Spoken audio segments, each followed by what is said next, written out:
The race is on, and 2026 hasn't even started yet, and the first technical controversy is already rumbling along with the emergence of a grey area surrounding the compression ratio limit. But is it legal, and could there be a tightening up of the rules to prevent it happening? I'm Ed Straw, and joining me to reveal all is John Noble. Well, John, it started early. This is all about what the rules say on the acceptable compression ratio, how it will be measured, and what two manufacturers in particular are doing. So, what is going on? Yeah, this relates to a kind of a new limitation with these 26 regulations that they've moved the compression ratio down to 16. 16 over 1 is the official terminology. We all know it out. In the regulations, it's written as 16.0. Previously, it was 18, and it had never become a talking point at all before. The way it was measured was all clarified. Teams hadn't been pushing the envelope. It was moved down to 16 as a means of helping new entrants come in, because it's much easier to hit the 16 level than be up at 18 where you get problems with knocking and premature compression. But it's opened up a bit of a can of worms in terms of interpretation and policing, how it's checked, when it's checked, what happens between when the car's cold and it passes the measurement, and what happens when it's hot. And the basic premise of what's a very complicated story is that the cars can pass the checks when stationary, when cold. They fulfill this 16 criteria.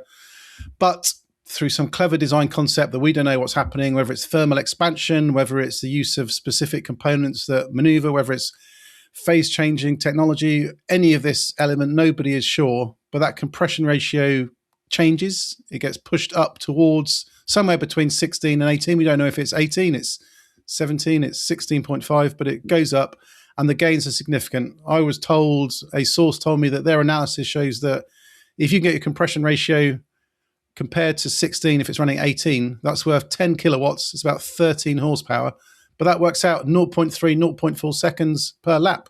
That's massive in Formula One terms. So potentially, in a worst case scenario, if you're not doing it, it's a game changer for the championship. Well, that's the thing, isn't it? You need to find every opportunity to eke out that power. And although the intention was for the conventional part of the engine, the internal combustion engine element, to be almost the non-competition part, it's clearly going to be a very, very important part of these power unit regulations. And even though it's this nominal 50-50 split electrical to conventional, it's actually 45-47 electrical percentage-wise. So it's really, really important. Now, we should say that obviously the compression ratio, the bigger it is, the better, provided you can get that working. There are obviously limits in terms of it has other effects. Nothing's kind of simple and straightforward. The compression ratio is basically the amount of, if you think about the cylinder, the amount the piston basically moves and compresses whatever's in there, if you like. I've not really explained it very well. It's a great one to explain visually, not that easy to do on a podcast, but it's important to remember as well when you're visualizing these pistons there, because you can kind of say, well, they're like a cylinder, but they're like quite a sort of short, fat cylinder because the bore is 80 millimeters. That they're not super, super long strokes. So that's why really, really small differences in terms of, half a millimeter can make a difference in terms of altering the compression ratio. So very, very small margins we're talking here having a big effect. Yeah, it's the tiniest of margins, but you're in a rules area where clearly everyone's probing everything. We know a lot's been made about the battery power and the energy, but there are limits of the electrical energy. So there isn't scope for manufacturers to push so much on that, whereas there is no limit in terms of the ICE power. So, and the gains between 16 and 18 are so significant, it became obvious this was going to be an area of potential exploitation. I think that it's more a case that those teams that read the rule book and their interpretation was the 16 limit is a 16 limit and that's all that matters, have found themselves on the wrong end of something, because the Mercedes, you can call it an interpretation, but their viewpoint is they simply followed the rule book. The rule book says it's 16 when it's checked. It's checked when it's ambient temperature. What happens beyond that doesn't matter, because there are a whole host of elements in regulations in Formula One that you check compliance when the car's stationary.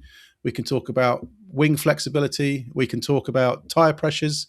And then what happens out on track is something completely differently. It is physically impossible for the FIA to be measuring some aspects of cars when they're out on track. So this is the kind of the area it falls into and what makes it quite a complex topic. Exactly. And measuring what something's doing in real conditions, even if you can simulate them, let's say you can simulate the temperature, there's other things happening that you're not necessarily simulating as well and checking. So you have to have a set condition, because even if you say it needs to be that in all temperatures, then, well, that won't be the case, will it? Because there'll be a temperature where things turn to liquid when they, for example, to take it to a certain. So it becomes very, very tricky and challenging to do. And I guess the key on this is, when it comes to the question of is it legal, is how they're doing it. Because provided it's done what I would call naturally, by which, for example, it would be illegal if you present this for the test and you have some mechanism that completely changes what they're measuring. That's completely secret. Like, the classic example is when Toyota got banned from the World Rally Championship, the manufacturer team in '95. It was because they basically had a mechanism that adjusted the positioning of a restrictor plate, and it was deliberate. It was there to stop them seeing it. So it wasn't just a kind of in normal use. It was changing. It was a specific, deliberate thing. So if you had some way that you press a button and it changes it, and that's what's being measured, cold, that would be a problem. But everything else, just something changing in normal operating conditions, that happens because everything changes with temperature. That's just the nature of physics. Yeah, I mean, I'm sure, if you took this to an extreme and says, every element of the car needs to be measured when it's out on track, I'm sure a Formula One car when it's hot is slightly wider than a car when it's very, very cold. And there are lots of aspects of the rules where teams cannot mess around with temperature on things because of this thing. There was an update to the technical regulations made in December, laying down explicitly that teams cannot mess around with the temperature of the fuel flow meter, for example. That initially it was they weren't allowed to deliberately make the fuel flow meter hotter or colder. Then it was made even stricter, clearly to stamp down on anyone messing around, that any systems, procedures, or processes that altered the fuel flow meter temperature wouldn't be allowed. So it is an area where teams can mess about with, but you cannot stop an engine expanding when it's at operating temperature. You cannot stop the parts inside it expanding when it's operating temperature. So this is just a natural phenomenon. And the rules for checking compression ratio has always been, you check it when the car's stationary. You measure the volume of air when the piston's at its lowest point at the bottom of the cycle. You measure the piston when it's at its highest cycle, and the difference in ratio between the volume left in the cylinder is your compression ratio. That's how it's always been measured, is how it always will be measured until the current rules change. So from Mercedes' perspective in particular, their design complies with the 16 compression ratio. End of story. That's all the rules demand. Yeah, I think also we should be a little bit cautious about just prematurely writing off the result of 26 and saying, right, that Mercedes and its customer teams and Red Bull and Racing Bulls will have a power advantage. They're going to be the top half. Everyone else is doomed. Now, two things we have to remember. Firstly, this has to be implemented well and work, because you can't just up the compression ratio and everything's necessarily great. So there's lots of, so they have to have optimized it and done it right. We can assume they've probably done that pretty well, but there could be differences between them. And we also should remember there'll be a lot of things going on in these engine designs. And who's to say Audi, Ferrari, Honda haven't come up with something else as well? Now, obviously, they would be delighted if this is being talked about and there's something else that's not so obvious and not been noticed. So I think that's the one thing I would say. People need to have a sort of sense of proportion and not just think that next year is automatically all over. But at the same time, John, it's great news. If you're sat there as Mercedes and Red Bull powertrains, you'll be thinking, yeah, we've done the job here. This is great, because they'll be very, very well aware that there's pressure from the rivals about this as well, which is always a good sign. Yeah, I think if you're on the wrong end of a rules interpretation and you've been alerted to it, from what I understand, this is a topic that's been bubbling away since the summer. So other manufacturers were aware of what's happening. And we know personnel move around. We know some Mercedes staff move to Red Bull powertrains, for example. We know Mercedes staff will move to different areas. So knowledge does get out of what you're doing. And if that simple knowledge is the 16 compression ratio is the limit that needs to be when it's cold, you can do what you want when you're above it within certain parameters, then that changes the philosophy compared to a manufacturer who thinks that 16 is a hard limit that can never be exceeded under any circumstances. So these things have shifted around. I think if you are Mercedes, you've had your correspondence with the FIA. You don't check every single design aspect you're doing, because otherwise you'd never, if you're waiting 2 weeks for an answer, you'd never be able to do anything. But the principles have been confirmed. It's been embellished in the regulations. It's been had that clause added. The checks take place at ambient temperature. It's had a clause added. The checks and procedures will be clarified and confirmed with the FIA. So every step of the way, the processes confirm that your understanding of the regulations is as they are. From the rival's perspective, they'll have been alerted to it.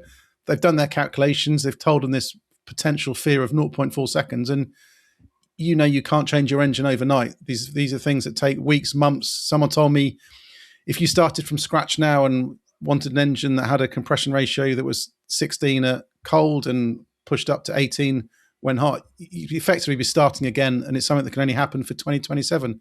So it's not like a team's come up with a magical front wing with a unique interpretation of an end plate that can swiftly be copied, fast track through CFD, wind tunnel is on the car 3 races later. This is a long-term project. And if you're staring down the barrel of a 4 temps deficit, you'd be worried about your title prospects. Yeah, exactly. And it's hugely complicated because there's lots and lots of knock-on effects of any changes. So yeah, very, very much locked in.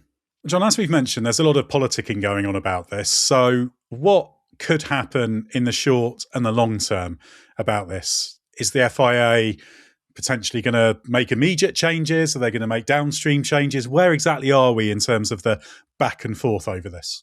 I think from the FIA's perspective, that the discussions have already taken place with the manufacturers in the power unit meetings. There was a meeting last week where the topic was again discussed. No huge disagreements. It's been evolving and rolling on. But from their perspective, the 16 measurement is and has and always will be, unless anyone asks it to be changed, taken at ambient temperatures. That's the way it's measured. So that carries on. I think it's inconceivable that just because some teams have spoken up and are unhappy about the situation, that the FIA turns around and suddenly tells Mercedes, oh, sorry, actually, we've changed our mind on the interpretation. It needs to be 16 in all conditions. You need to redo your engine for the start of the season. That's not going to happen. I think the issue now at stake is there are 2 timeframes. One is what happens for 2027. I think that's a realistic timeframe. Potentially reframe the regulations. Do you go back to the 18 compression ratio where anyone pushing beyond that is facing headaches in terms of knocking and early combustion? So it actually becomes a natural limit to where things are at. Do you get rid of the compression ratio completely at all? The manufacturer's already in. It's a limit that's being pushed. So does it not make sense just to let everyone do what they want in effect? Or do you change the procedure? Either be clearer about when it's measured and what's allowed afterwards? Do you just clear up the regulation? I think it's got to be fair and the same for everybody. It can't be we're changing this just to hurt Mercedes, or we're doing this just to give Ferrari or Audi or Honda a leg up. So that's a discussion that can take place. But I think 27 is a realistic timeframe. In the short term, the issue is how serious the other manufacturers take it. I think from Honda and Audi's perspective, they weren't realistically fighting for the World Championship this year. So it's not something immediacy for them. I think for Ferrari, it's slightly different. It's thrown an awful lot of effort into 26. It's a team that's looking to get back into World Championship contention. If it's going into the season, the 4 temps disadvantage before a wheel even turns, no, it's got to overcome that on all other aspects. That's not something I can see it happily accepting. Then the question comes, do you get to a point where they protest?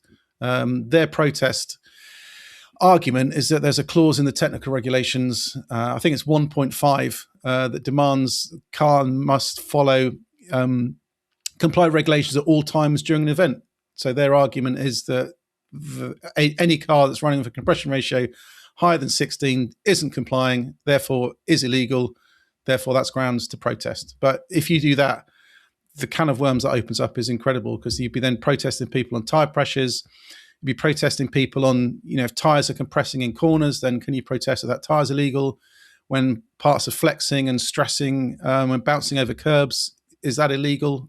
I think it's a very intriguing element, a lot of legal arguments, But equally, as we saw with the double diffuser aspect, for example, what the FIA technical department says and what the stewards say, and then what even the FIA International Court of Appeal can say, aren't necessarily 100% guaranteed. So it's something that could go all the way through the stewards, could go to the International Court of Appeal, or it's something that gets resolved, the framework's agreed for 27, and we move on. Yeah, it has to be the latter, really, doesn't it? Because it's not, like you say, something that you can just take away and everything magically works. I mean, even if you were to say, right, we're getting rid of this, and even if you were to sort of click your fingers and say there was a modified engine redesign that could just appear by magic, you still have to make all those parts. And there's some seriously long lead time parts in these engines as well. So even on that side of things, there's a realistic dimension to it. And yeah, it's going to be a really, really interesting state of affairs. And the thing we have to mention as well, though, is that the idea of achieving a higher compression ratio, provided you can make it work without hitting those problems you were talking about, like engine knock and that kind of thing, when you get pressure waves running riot and that kind of thing, it's obvious that that's an advantage. So it all comes down to actually what mechanism are you achieving this by? How are you doing it? Is it purely material science? Is it some clever mechanism? What's actually the means by which it happens? And that's the other really, really interesting question, because we don't know at the moment. And that's the one area where a protest could be interesting, is if there's something that's genuinely just goes too far, as in something that's deliberately hidden, a deliberate trick that is not just based upon good design and really, really good controls of the materials and that kind of thing that are going on in it, which is what Formula One should be about. And of course, part of the battle is the political side of things as well. So in Ferrari's case in particular, that's their fight now, isn't it? It's get the best possible outcome. If we take it as read that they're losing out in this situation, they need to get the best possible outcome for 27, which I guess, from their perspective, is something that disrupts Mercedes and Red Bull powertrains to the greatest degree in terms of the redesign they'll have to do.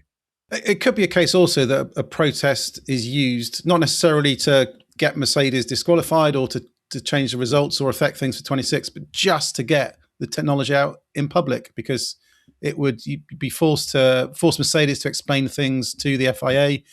If it goes to the International Court of Appeal, you can probe the designs, you can probe the intentions, you can probe a lot of details, which could give information about how it's being achieved and what's being achieved and what the benefits are. So it could just be, a protest could just be a fishing exercise to understand what needs to be done. And then you move forward, especially because there are regulations in place next year that allow manufacturers to catch up. So if they are 4 tenths behind, if they fall within this, I think it's a window between 2% and 4% behind the best benchmark power unit, then after Miami, you're allowed to re-homologate your engine. So the story could be that Ferrari does one thing, for example, protesting and complaining, but it's all done as an exercise to fast track its solution. Absolutely, yeah. Everything that you can glean about it helps, doesn't it? And yeah, any kind of protest would necessarily lead to some kind of investigation. To be honest, I imagine if we got to Australia and they did a protest, it'd be the kind of thing that would end up having to go to a kind of separate analysis, wouldn't it? Because the stewards aren't going to be able to strip and examine the engines in that way. And of course, you have to remember there's a lot of material around about these engines. You've got the homologation dossier. They do at some point have to provide the FIA with a kind of the baseline engine. They have to give them a whole power unit that they've got sat there for comparison with if anything arises and that kind of thing. So there's various processes they can work through there. But again, it comes down to what's your best political play in this scenario. But yeah, you can certainly imagine if you're Ferrari and you're coming off the back of this terrible season, you're thinking, oh, we've got to get into a stronger position. And you do take the worst case scenario, which is you have got a power unit that is not going to be able to win, let's say, then you're just in crisis, aren't you? Yeah, but equally, there is a case of maybe chasing shadows a little bit at this moment, because we must remember that no power unit has run on track against another power unit at the moment. So there's no benchmarking of where anyone stacks up. There's no idea that, does having more power from the ICE, does that have other consequences in terms of fuel? Where does your fuel stack up? Is the sustainable fuel of one manufacturer not as good as another one? So does a 4 temps advantage on the ICE through compression actually be negated by another area of aerodynamic brilliance that Ferrari's got, or have Red Bull done something different, or have Aston Martin come up with a genius solution? It could, taking this just in isolation and saying that these are the 4 temps, this is going to decide the championship, doesn't really build into the big picture that next year's regulations are hugely complex. No one knows for definite where are the key performance drivers. Everyone's chasing and pushing, hoping they found the magic solution. And everyone's going to be chasing things. If a team appears with a aerodynamic answer that's very different to anybody else's and has a different interpretation, that'll be jumped upon. It'll be looked at, it'll be probed. If it can't be copied quickly, people will try to get it banned or stopped, because it's standard practice in Formula One. If you can't do something yourself, you stop others doing it. It's happened. It's been like that for decades, and it will continue like that for decades. It's been standard practice. So I think it's a topic that has flared up. It's a topic that could be important, but equally we could get to Barcelona testing or Bahrain, and the Mercedes engines are virtually no different to what Ferrari's done. That actually the compression ratio gain is only 0.5, for example, and it delivers them what's barely noticeable on track, and the whole issue disappears. Yeah, exactly. I think people should definitely keep a sense of proportion about it, because who knows what else also there is out there in terms of contribution to performance of the power units. John, inevitably there's going to be some hand-wringing, and you'll have certain fans who are fans of certain teams perhaps getting behind this being fine or being against it, and we'll see declarations of cheating and rule bending and all this kind of thing. But from my perspective, this is Formula One. This is the job, provided they have done it in a legal and sensible way and not through some just outright trickery. For example, it would be illegal to get more power by having some secret extra hidden engine that you hide in the side pod. That would be illegal. But just doing it by circumventing the intent of the rules with just good sound design, control of material science, or whatever it is in the architecture of the engine that allows that, this is exactly what Formula One should be, isn't it? Yeah, I mean, it's classic Formula One. There's a rule book, and it's how you interpret that rule book to maximize your performance gains from it. When you've found you've got a grey area or a loophole or whatever, from your perspective, you've been clever. You've done the job. You've exploited the wording of this regulation in a way others haven't. You've gained a benefit. You're clever. From the other side of the camp, when you see your rivals doing it, that's exploiting a grey area. This is unfair. They shouldn't be allowed to do it because your interpretation is different. But this is part of the attraction of Formula One. Everyone still references Brawn GP and the double diffuser, for example. Differences of opinions over that. And it goes on. We've had mini DRS in Formula One more recently. We've had allegations last year of McLaren and their brake cooling and tyre cooling, and what were they doing? Was it exploiting loopholes? Was it doing anything outside the regulations? In the end, it was all clear. Part of F1's attraction is this pushing of the rule book. It's finding the limits. It's the fact that the small details and the small wordings of everything can make the difference in the end. And I think in this case, as Mercedes have argued, this isn't, from their perspective, exploiting a grey area. It isn't pushing on a loophole and doing anything else. They've read the rule book. They say this is what the rule book says in absolute black and white terms, and they followed it. So again, it's an interpretation, and depending if you're the right side or the wrong side of it, will be your determination of if this is a good thing or it's a bad thing. Yeah, and underlying, it's a good thing. And I can say it's a good thing because, bear in mind, it could be that Audi is sat there with something else they've come up with, and they're sat there laughing, going, "Oh, this is brilliant. Everybody's talking about this. Nobody spotted what we're doing that will give us an extra 60 brake horsepower." And then they're away. So it doesn't matter who's doing it. This is what they should all be doing. And it's the beauty of a prototype racing series. We've got prototype cars, prototype engines. They're not control spec cars. This has to happen. And these are the stories that, like you say, people really, really enjoy. And they're the stories that endure over time, because already we've got a talking point now. Before the cars have even run, there's a performance talking point that's out there and rolling, and now has a life of its own. And others are going to crop up as well. These are the storylines that are the lifeblood of motorsport, ultimately. And I think they're missing from a lot of the series that, for good reasons, often for necessary reasons, have balance of performance mechanisms, or that a single make, etc. I think it's so important Formula One hangs on to this and the possibility. And when you have a new set of regulations, then you have to look for these things. And also, it's really, really easy to sit on the outside and say, oh, the FIA should have been onto this. But you have to set some conditions in which things are measured, because, there's all you can take it to extremes, but there's always different. If it's not ambient temperature, it's, well, what temperature is it? Is it 100 degrees? Is it 500 degrees? Is it 1,000 degrees? Is it on the corona? Is it roughly where the corona of the sun is or something? You can't cover all bases, because physics is actually, while measurable and predictable, it's also messy in terms of how matter interacts with it. And that's the great thing about motorsport as a whole, and Formula One in particular. Yeah, one of the kind of perennial success stories of Formula One, and what makes it so attractive, is this is the best engineering brains in the world pushing a set of rule books to the limit to find clever and innovative solutions that nobody else can think of, and then executing it on track to deliver success. I'm sure when Colin Chapman came up with the ground effect car, for example, he wasn't going to go and tell everyone what he's doing. You get on, you think of these left field solutions, and it doesn't matter if you're dominant. That's not your job. Your job's not to make things equal for everybody else. It's to come up with brilliant solutions that are a step above everybody else, that no one else has thought of. And then others do copy and catch up, and everything becomes acceptable. I often look at, in one of my favorite books is Adrian Newey's autobiography, for example. He talks about his entire life has been spent pushing the limits on things, and taking things, reading rule books, reading restrictions, and then taking things, working out ways around them. He talked about one of my favorite stories, and I mentioned this to him when I saw him once in the paddock, was when he was in college. There was a kind of end of year school disco type thing. They were banned from wearing platform shoes.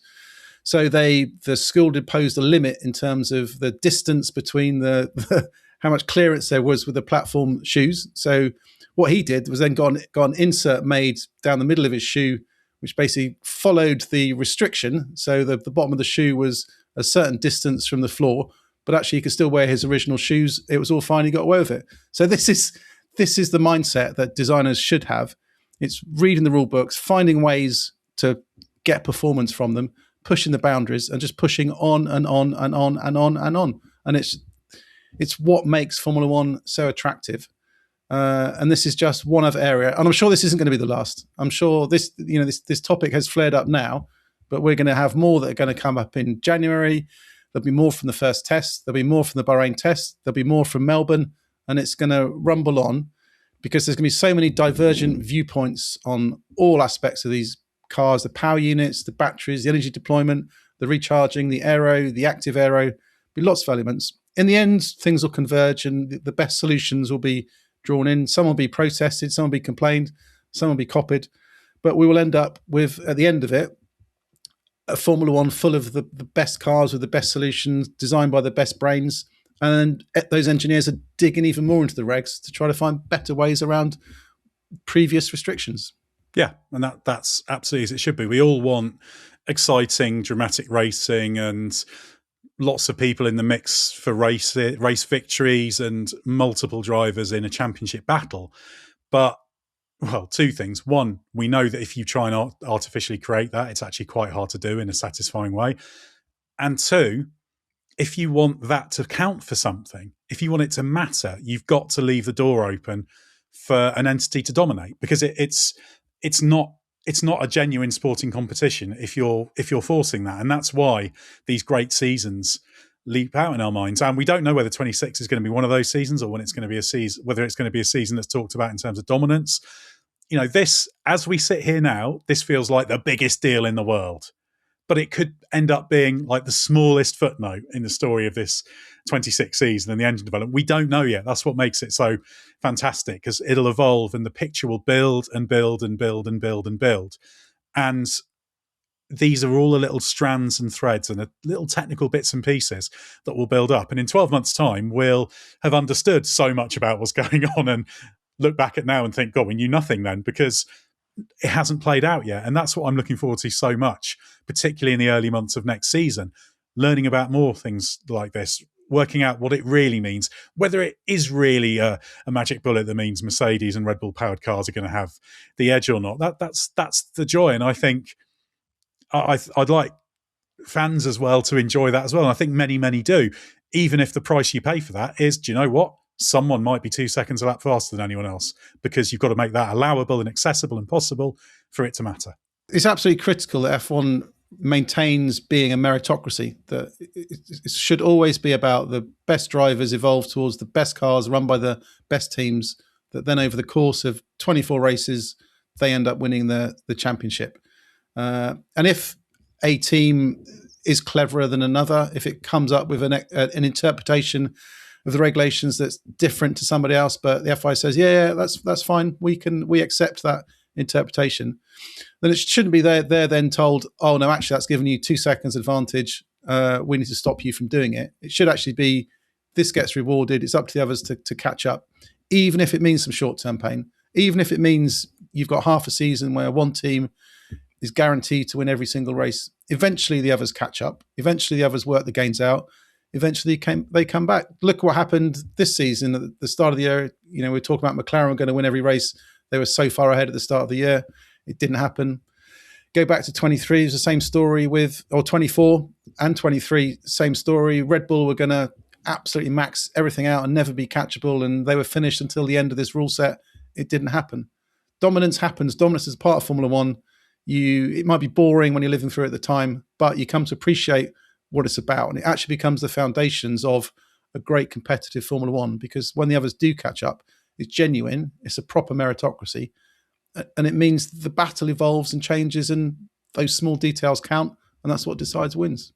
And if there's one thing we know in Formula One, it's that things don't stay the same for very long. So thanks very much, John, for jumping on to do this bonus podcast. We said at the end of the last one, that's our last podcast for this year, unless something happens. And of course, something happened. So I'm going to say it again. We think this is our last podcast for the year, but we will be back on January the 1st or before if something does happen. So stay with us for everything you need to know from the world of Formula One.